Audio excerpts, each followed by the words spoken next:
Babalado ti fohùn líle ránṣẹ́ sí Tinubu o àti sí àwọn Asiwaju Bloggers. Ọ̀rọ̀ ńlá rèé o, ẹ gbọ́ wìrìwìrì ọ̀rọ̀ lénìí. Babalado sọ̀rọ̀, àfáà kan sọ̀rọ̀, Sulaiman gan tó tún jẹ́ ọ̀kan lára àwọn Asiwaju Bloggers tí àwọn kan ti wá ń pè wọ́n ní beggars báyìí, òun gan tó fọ̀rọ̀ burúkú ránṣẹ́ sáwọn olórí àwọn Asiwaju Bloggers àtàwọn Asiwaju Bloggers ẹgbẹ́ ẹ̀ pàápàá. Ó wá ní ẹ wò pátápátá ẹ kúkú sọ pé ẹ máa reply mi àbí kẹ́ ẹ lé mi kúrò nínú ẹgbẹ́ yín. Ó sọ̀rọ̀ gidi gan, ó sọ̀rọ̀ lórí gbogbo ohun tó ṣẹlẹ̀ láàrin òun àti àwọn olórí ẹgbẹ́ Asiwaju Bloggers, gbogbo bó ṣe ṣe wàhálà fún ẹgbẹ́ APC tó ṣe wàhálà fún Tinubu tí wọ́n lọ sí Àbújá, gbogbo bó ṣe ṣe ní asthma lẹ́ẹ̀mejì. Tá bá ní ká wo gbogbo nǹkan tó ń ṣẹlẹ̀ yìí, ó ní kò bóun lára mu mọ́ òun, ó ní gbogbo nǹkan ló ti wọ́n, ó ní inhaler tóun lò pàápàá, ó ní ó ti gbówó lérí bí nǹkan míì tó fi di pé ó ní láti jẹ́ kó yé wọn pé ẹ wá ẹja sọ̀rọ̀ sókè, a lè máa bá báyìí lọ kakàn máa tanra wa jẹ. Babalado àti àáfà àwọn náà wá sọ̀rọ̀, wọ́n sọ̀rọ̀ gidi gan níbi tó dùn wọ́n dé. Wọ́n jẹ́ kó yé Tinubu pé ẹ wo bàbá, àsìkò yìí kò gbà rárá o, kò bá wa lára mu, nítorí nǹkan tá a expect kọ́ ni ẹ̀ ń ṣe báyìí o. Gbogbo nǹkan ló ti wọ́n ní Nàìjíríà, ráìsì ti wọ́n, epo ti wọ́n yọ subsidy, gbogbo ẹ̀ kàn dájú, gbogbo ẹ̀ ti wá di pé ó le koko, Ọlọ́run má jẹ́ ó le mọ́ wa. Ẹ̀yin náà máa gbọ́ ohun tí Babalado àti àwọn tó kù tí wọ́n sọ lórí ọ̀rọ̀ His Excellency President Tinubu àti àwọn Asiwaju Bloggers.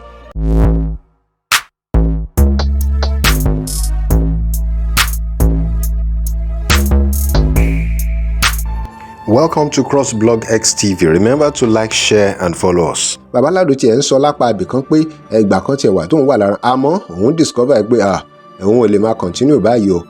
Ibi tí problem wà ní pé a ti jẹ́ kí owó kéékèèké kó tàn àwọn èèyàn jẹ. Màá mú fọ́nrán wá fún yín tẹ́tí gbọ́ gbogbo ohun tí wọ́n sọ pátápátá. Àti Babalado àti àáfà gbogbo wọn lọ sọ̀rọ̀ lórí bí nǹkan ṣe ń lọ ní Nàìjíríà. Ẹ wọ́n máa wò pé àwọn Asiwaju Bloggers tá à ń sọ yìí tí wọ́n defend President Tinubu àti APC, ṣé ọ̀rọ̀ yìí ṣé kò affect wọn ni àbí inú Nàìjíríà yìí náà kan náà wà?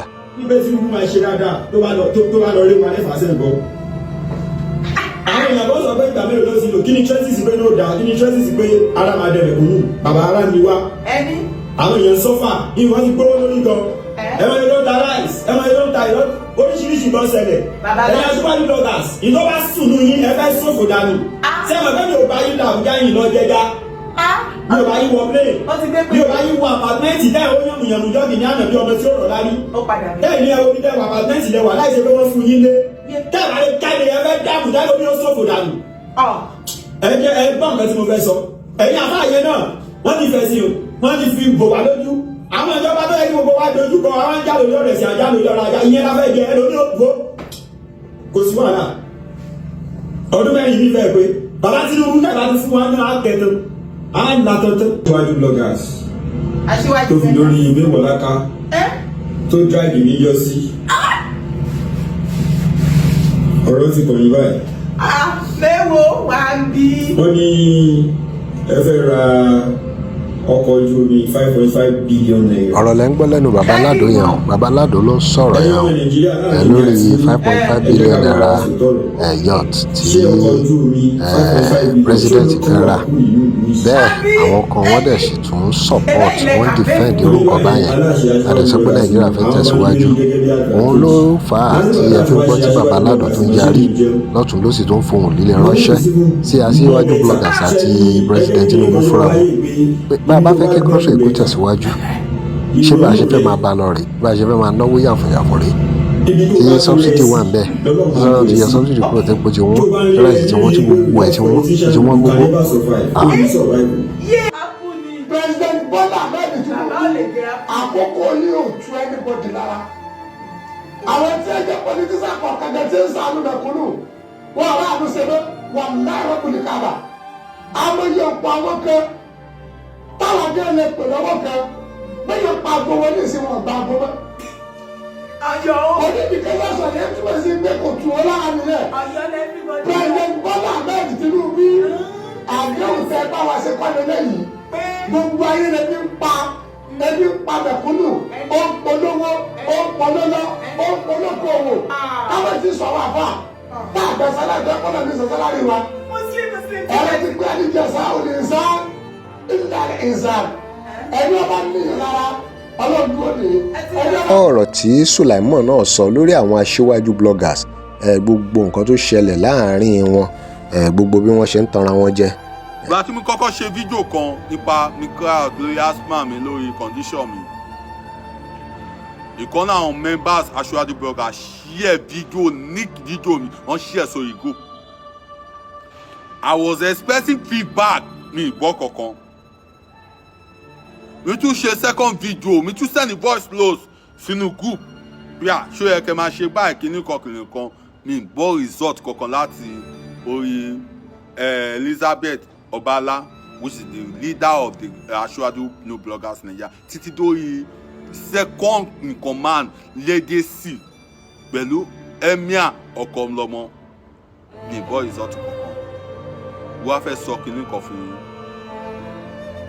tí èmi Ọlámídé bá jáde tí bá sọ̀rọ̀ láì dáa tí bá ń sọ ọ̀kan burúkú ẹ máa jáde máa bẹ̀rẹ̀ sí máa blọ́ọ̀kì mi. àwọn èèyàn ló jáde nítorí pé èmi Ọlámídé Sulaiman jáde mi vóòtì fún President Bola Ahmed Tinubu mi ṣiṣẹ́ fún APC tunu tọkàntọkàn mi fi charity mi lẹ̀ tunu tọkàntọkàn tí Nàìjíríà lè dá everything bounce on me ẹ̀ẹ́dẹ̀ sọ anything ẹ̀ dákẹ́ ẹ̀yin gbogbo kọ́mẹ̀ntì táwọn èèyàn ń bólè mi ẹ̀yin gbogbo kọ́mẹ̀ntì táwọn èèyàn ń sọ under my own Facebook page ẹ̀ sọ anything mi wàá lè sọ lórí ọ̀rọ̀ tí mi sọ yìí o. tó ọ̀rọ̀ lẹ́ ń gbọ́ o òun lẹ́ gbọ́ lẹ́nu Sulaiman Ọlámídé tó jẹ́ ìkan nínú àwọn aṣíwájú bloggers tí ọ̀pọ̀lọpọ̀ àwọn èèyàn dẹ̀ tí wọ́n ń pè wọ́n ní beggars báyìí látàrí pé ọ̀pọ̀lọpọ̀ wọn lè jáde láti wá sọ̀rọ̀ sókè kan sòtítọ́ nítorí pé bóyá wọ́n ní ẹni tí wọ́n ń defend àti bẹ́ẹ̀ bẹ́ẹ̀ lọ àmọ́ everybody náà ló affect wọn ló affect báyìí àti àwọn tí wọ́n jẹ́ bloggers àtàwọn tí wọ́n ṣe bloggers gbogbo èèyàn ló affect pátápátá ó ti affect arákùnrin yìí náà ló ṣe ń sọ̀rọ̀ báyìí sí i pé inhaler tí wọ́n ṣé tó bá jẹ́ pé inhaler òun ni ṣé kò ní jáde láti wá sọ̀rọ̀ àbí bóyá kò sí gbọ́n mi sí omi òtó kan láàrin òun àti àwọn tó jẹ́ leader sí Asiwaju Bloggers ẹ máa gbọ́ náà kẹ wá sọ ohun tí ẹ bá rò nípa ẹ̀. Asiwaju Bloggers Nigeria kí ni àǹfààní ẹgbẹ́ pé as a member kí ni àǹfààní ẹgbẹ́ torí àwọn èèyàn sọ pé ẹ fún mi lówó ẹ fún mi ní millions ẹ dá mi lókòwò ẹ ṣẹ̀dówó sí mi every month ẹ jọ Asiwaju Bloggers Nigeria jáde kẹwàá tẹlẹ fàyẹ ṣé ń fún mi lówó every month ni.